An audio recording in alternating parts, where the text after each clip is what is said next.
What is up, y'all? It's your girl, Brand New, and I'm back in the building. And this time I'm back with a recap of Real Housewives of Potomac.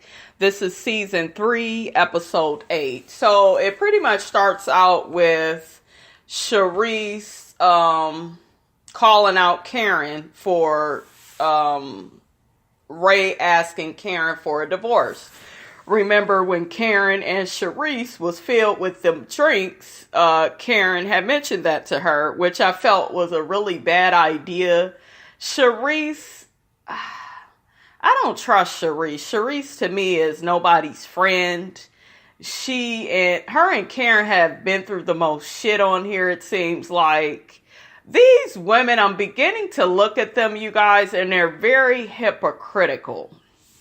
They're very hypocritical because you got Giselle all in the Kool-Aid worrying about Karen's marriage and, did Ray ask her for a divorce? But yet, Giselle, you're not really sharing with anybody. You're not putting all your business out there in front of the girls and sharing that Sherman hasn't been returning your motherfucking phone calls. Robin, you are a dizzy, not ditzy, dizzy bitch. Because of your situation with Juan. And I don't give a fuck how much money, you lost or, whatever the financial situation was with Juan. I still feel like you are letting that man take advantage of you and you still are not making decisions in your relationship. You're just trying to be comfortable, and yeah, we doing stuff for the kids. You're not really being honest with yourself. So to me, they're all very hypocritical. It's some more shit on here that's hypocritical, but I'll stop right there for now. But yeah, very annoyed with them questioning them about Karen about this divorce. And as if they're concerned, they're not. So they are thinking that it's about this situation with the taxes, with his business. They thinking it may be recent. She's like, no, this was a long time ago. Karen explained that a long time ago she was married, but, she still wanted her independence. She wanted to come and go as she pleased, kind of have her own life outside her marriage. And she said Ray felt lonely and, he felt neglected. And I believe that's why he wanted the divorce. That's what she's saying. I can't say I completely believe that because I am with the girls. It does make more sense for you to bring up that right now. Most of the time, we don't bring up shit from the past out the blue like that. It be related to whatever the fuck is going on now. So, Karen, I am side-eyeing you. But while I'm side-eyeing you, I'm always side-eyeing these bitches because they just have a lot of nerve acting funny with you and your relationship as if their shit is perfect. Also, Charisse made a comment in her confessional saying, well, Karen, lives in a different reality than the rest of us. Charisse, so do you. And yes, Karen, tries to act like she's more than what she is. I feel like Karen owns it, though. I feel like, Charisse, you do the same fucking thing. You act like you got all this money and you this and you that. And, and it's like you don't like to be in the presence of another bitch that does that. You have a problem with that. So it's like you do the same. That's another hypocritical move. Like, Giselle, Robin, and Charisse, they all are hypocrites. Even Candace called all their asses out. So that's what I see, you guys, when I look at them. Robin makes a comment to Karen saying that Karen internalizes things. Robin, so do you, because when you internalize, that means you go inside and you deal with things how you see it. And you don't really let other people know fully what's going on so really they can help you. Robin, you do the same shit with your situation with Juan. How many times did these girls try to tell you to not stay with Juan for the kids? To be happy. You're beautiful. You deserve better. So she was very hypocritical to make that fucking statement. Then Robin pissed me off when she got to saying that Karen called her a dumb bitch. And you are a dumb bitch, Robin, because of the way you do certain shit. And then, Robin got off into this whole, oh, well, I'm college educated. Just because you have a fucking college degree does not mean you are smart, bitch. Because you wouldn't have lost all that fucking money, bitch. It don't take no college degree to hold on to some fucking money. It takes common sense. It don't take no college degree to hold on to a good husband. It takes common sense. You don't have that. You lack that. And that's why you are where you are at with Juan. Karen tells the girls that she refused a college education that her parents offered her because she always saw herself as being more or less an entrepreneur. I respect that because that's kind of how I think as well. I do believe in, working a job, because sometimes being an entrepreneur is hard and people may not want to buy what you're selling all the time. So I do believe in having a job as well. But I'm feeling Karen on her choosing to be an entrepreneur. Of course, that shady ass Giselle talking about, well, I don't remember Karen really having a job or really having anything going. She just worked at Taco Bell. Giselle, where have you worked at, heifer? So Karen lets the girls know she's going to be starting this fragrance. She's in the discovery phase. And then that fucking Giselle interjects, oh, well, you're discovering the fragrance. And Karen is like, listen, I'm trying to let y'all in on the ground level. You guys know what's going on now. That way you're not asking any questions later. So, she's in the beginning stages of figuring out the scent, what it should be called, that type of thing. And of course they acted shady with it. They're very shady. This show is weird because they do need to be shady for it to be entertaining because they was boring as fuck last year. I didn't even think they was gonna get another season, y'all. So I'm shocked that they stepped it up. The shadiness does help the show, but sometimes it's just very annoying from who it's coming from. Ashley ends up saying, well, is she discovering how to have a business and start a business with no money? And Ashley, if it wasn't for Michael, bitch, you wouldn't have no fucking money either. Hypocritical. Do you see what I'm saying, you guys? These women are very hypocritical. And Ashley, Giselle, Robin, Charisse, hypocrites. That's all I see when I look at them. And Ashley, you got the situation with your mother, bitch. You the last person that should be speaking on anybody's finances. You can't even tell your grown ass mammy no. So girl, shut up. So all the ladies agree to help Karen with her perfume. And then I noticed Monique saying little comments in her confessional talking about, these women are shady. Ain't none of them her friends. And we will get more into that a little bit later because I have a lot to say on that. So next, I noticed Giselle and Karen going into a room together. They're whispering. And pretty much I couldn't make out what they said, but Giselle said in her confessional that maybe the divorce thing is more recent than what Karen just said. Maybe he was trying to protect her, from the IRS with this tax situation. Now, like I said before, that makes a lot more sense. And it made a lot more sense to Giselle with her messy ass. But it does make more sense if Karen brought this stuff up, recent. It doesn't make sense for her to be drinking with Charisse and talking about 10 years ago when she felt like when he asked her for that don't make no sense. So a lot of times when people have things going on, they're very stressed out, depressed, it affects their relationship. So I think this situation, this divorce thing is more recent than what Karen is saying, but we'll keep playing along with what she's saying. So next we have Ashley and Robin. They go look to find Karen's wig. Ashley puts the wig on. She begins impersonating Karen, but she calls herself Kern, and everybody's cracking up. She's teasing Karen's ass. It was funny. I give Ashley that. Next we see some of them get into the hot tub. I guess it's Monique and Charisse. They're all in the hot tub. Monique is smoking on that cigar. It looks like that's a fun thing for her. You know what I noticed, you guys? Monique is really stressed out.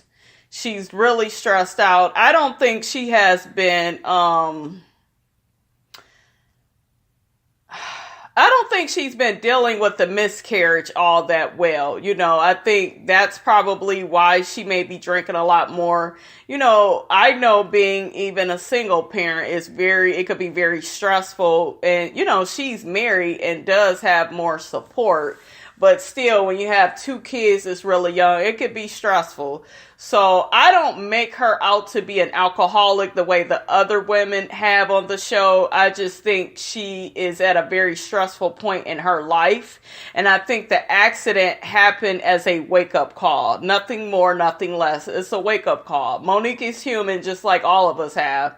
And I think a lot of people keep trying to debate this whole thing of, oh, well, she was drunk. And, if you're already tired, alcohol does not help. It makes you even more sleepier. I think what her point was, she was trying to let everybody know, I only had the few drinks. Normally I could have more than that. And then if I had about 5, then I would be like really inebriated. I would be really fucked up. I think that's what she was saying. I think she underestimated how tired she was. And I think that now that it has happened, it's just, like I said, it's a wake-up call. Now she knows how to, not tell these women all her fucking business, because all they're going to do is speculate and make the situation 10 times worse than what it already is. You know what I'm saying? So when I look at this situation with Monique, I don't know. Y'all know I'm not even Monique's biggest fan like that. I don't really like her all like that. I mean, she cool. And it's weird because some of the people I really did like that, like Giselle, I'm starting not to like her. So we'll get off into that. But yeah, I don't like this whole Monique is an alcoholic. I don't think she's an alcoholic at all. I think she is a mom. She's a wife. She made a mistake. She has a lot on her plate. She hasn't been getting her rest. It's all of those things combined. I don't think she was drunk. I don't think she's alcoholic. I do think she underestimated how tired she was and how the alcohol was going to affect her. That's all. So next we see all the ladies, they are back at home with their families discussing the trip. So you got Monique telling Chris and I don't know whoever else that is. And she got her kids there, they're cutting up vegetables. And she just telling them about the accident and how Ashley pretty much tried to imply out of everybody, that she was drunk and she was just being irresponsible. And I totally am 100% on Monique's side. I already went through all of that, you guys, with explaining what I felt the situation was, so I'm not going to get back into that, but I am definitely on Monique's side. Her husband is on her side as well. It's like everybody understands it. People are not trying to be so judgmental. Only people that's trying to be judgmental is Ashley, Robin, Giselle. Those 3. I heard Karen say what she needed to say to her last week, about being careful. But what Karen said was more or less, you just want to be careful. You want to kind of take that as a lesson learned. That's how Karen was coming. The rest of these bitches is being judgmental. So Candace and her man, they're talking about the whole Monique accident, alcohol thing. And Candace, sees it just like how I see it. She believes that Monique, has a lot on her plate and she underestimated how tired she really was. So that's pretty much how they're seeing it. So next we have Giselle. She's pretty much still working on her book with her ghostwriter and she pretty much has to impersonate, all these different people, that I guess she used to work with in the church. Y'all remember she used to be a pastor's wife. So next we see her call up Robin to tell her about, what she's working on. Giselle tells Robin she used to be over the women's ministry. And it's just like, bitch, it don't seem like it. Because Giselle is shady as hell. Shady, shady, shady. She tells Robin that she hasn't heard from Sherman in 29 hours. They used to pretty much talk, 25 times out the day. So, Robin is just like, well, what's going on? Did y'all have a fight? And Giselle was like, no, I sent him an article on me and him, and it was very positive and upbeat, and she thinks pretty much it freaked him out. I feel like if that freaked him out, then he's not prepared to be with you. Sherman, I'm gonna just be real, y'all. Sherman ain't all that cute, in my opinion. You know, Giselle is beautiful. I have never seen Giselle look bad. And y'all, Brandy be looking, I be looking at folks. I be ready to see them look bad. But never seen that woman look bad. She messy and shady as hell. So it may be a personality thing, Giselle, because you got the look thing down pat. You're very beautiful. But you have a nasty ass attitude now. When this show first came on, Giselle, you were so regular. You were so relatable. You were so transparent. Now you're just shady with everything, and you try to be funny, and then when people get you together, you want them to apologize. You just on that bullshit. So if you doing any of that with Sherman, he done got tired of your ass. So I think it's more to the story than this whole little article thing she's talking about, because that don't make sense for him to be avoiding her. But then again, maybe he told her that, he didn't want to be in a spotlight, and some men are very private. So we'll see though as the season plays out. That don't sound right though. So next we have Karen sitting down with Matt. Is that blue eyes? Like, his eyes don't look blue, so I don't know, child. Anyways, he is in PR and marketing, and pretty much Karen wants him to help with her fragrance line. She feels like he's really good at what he does, and, he would really be an asset to her team. So next we got, what the hell is this child's name? Not Carmen. What is this? Candace and her overbearing ass mother.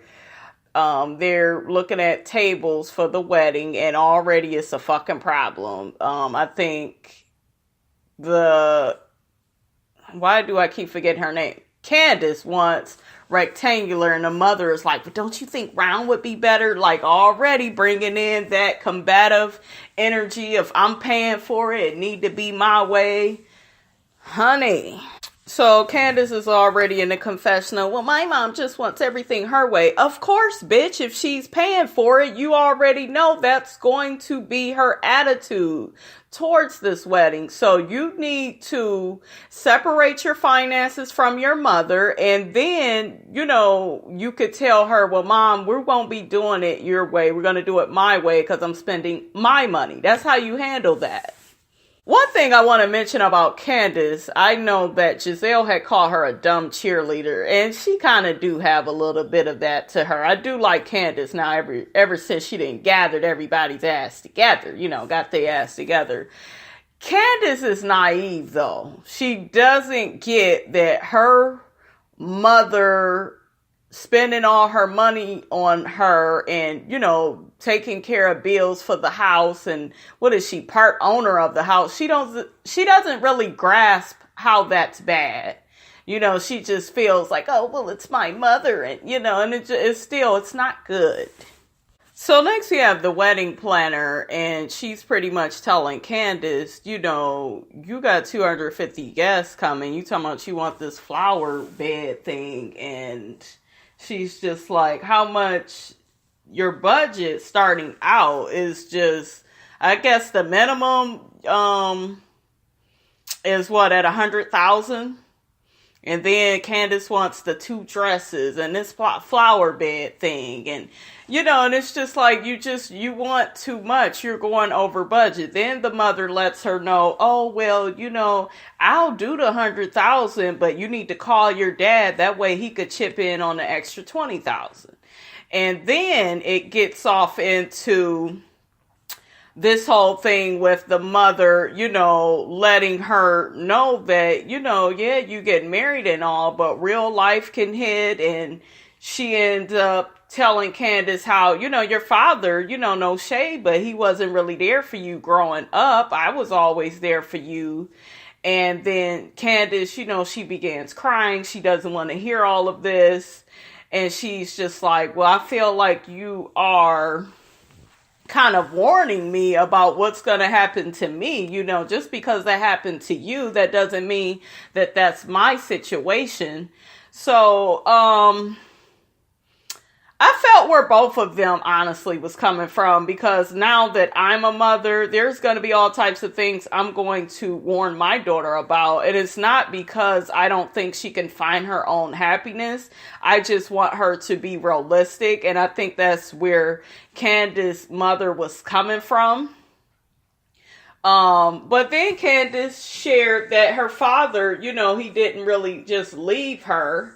He was with her in her life. So I'm trying to figure out, child, who's really even telling the truth. But yeah, I understood where Candace was coming from as far as, this is my wedding. I want to think all these great thoughts. I don't want to even think about the part where it may not work out. So I understand where both of them is coming from. But Candace didn't want to hear nothing more what her mother had to say. She ends up walking off.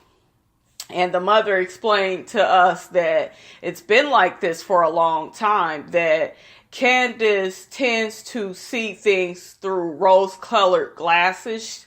Her mother explained that she never sees things for what it is. It's always, she wants to see things the way she wants to see things. And the mother was spot on when she said that. And that made me look at her mother differently, because you would have to be aware to have those type of thoughts. The mother is definitely more aware than what Candace gives her credit for. Because you can't go through life like that, Candace. You can't have these rose-colored glasses on. You have to be real. I'm looking at the budget for the wedding. That's just too much. You don't need all of that to get married.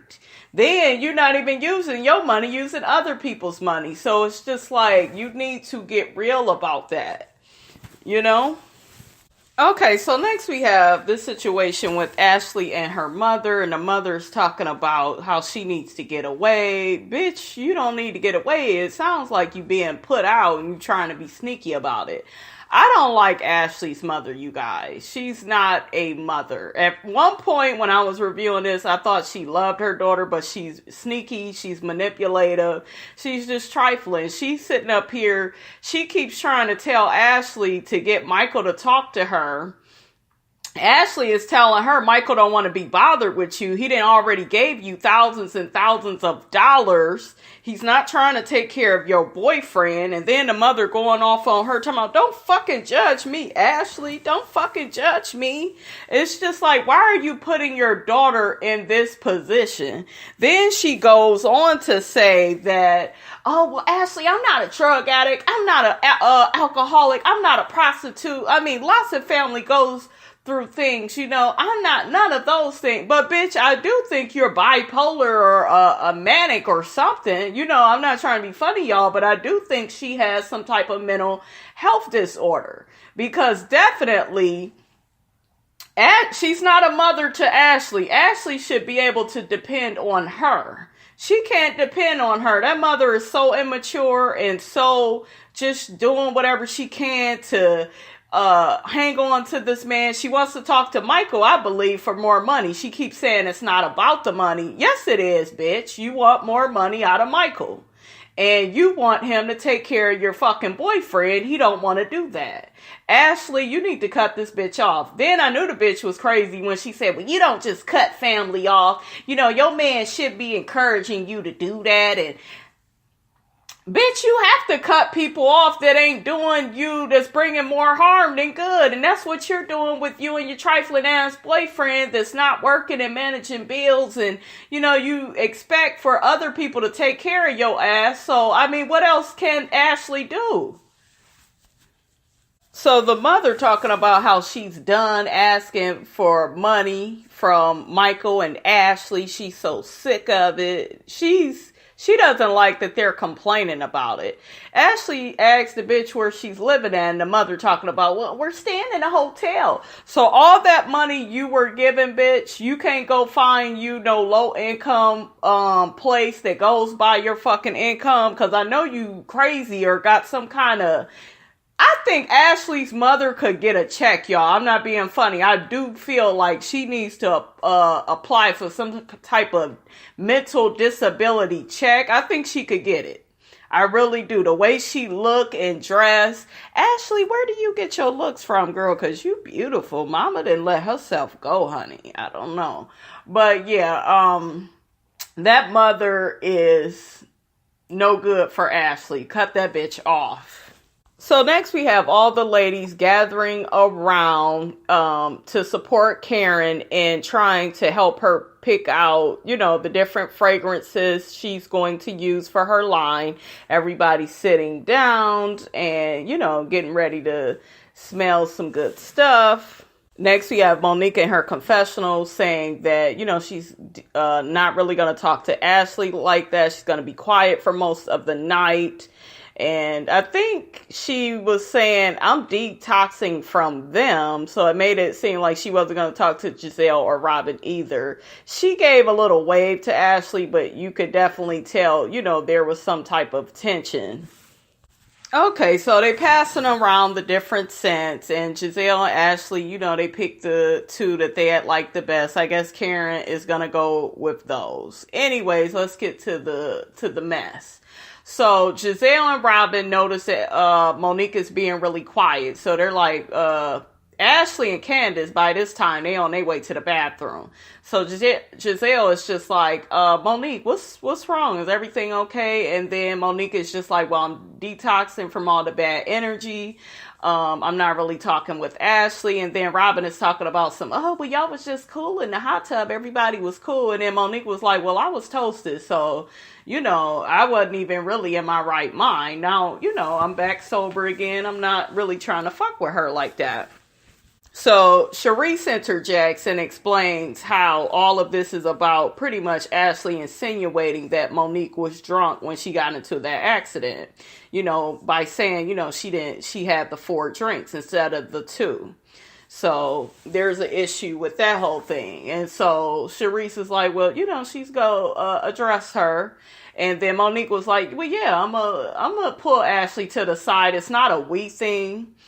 Thank you. Somebody that feels like they should pull somebody to the side instead of just telling everybody, because it's not everybody's business, Giselle. You the same bitch that won't tell everybody about what's going on with you and Sherman, but yet you will tell other people. You'll tell other people your business.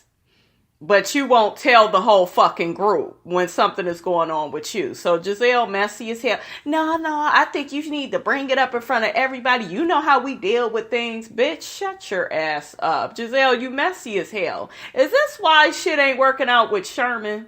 Because you're messy and you two all up in the shits with these women and not focused on your man? Is that what it is? So next you got Monique addressing Ashley about the situation, and then you have Ashley pretty much saying, well, you did have all those drinks and you drank a bottle of wine and stuff on the bus, and Monique is just like, bitch, I am away from my husband, away from my kids. I got different businesses going on. I don't get an allowance from you. Then you got fucking Giselle sitting up. What does that have to do with anything? Giselle, shut your fucking ass up, bitch.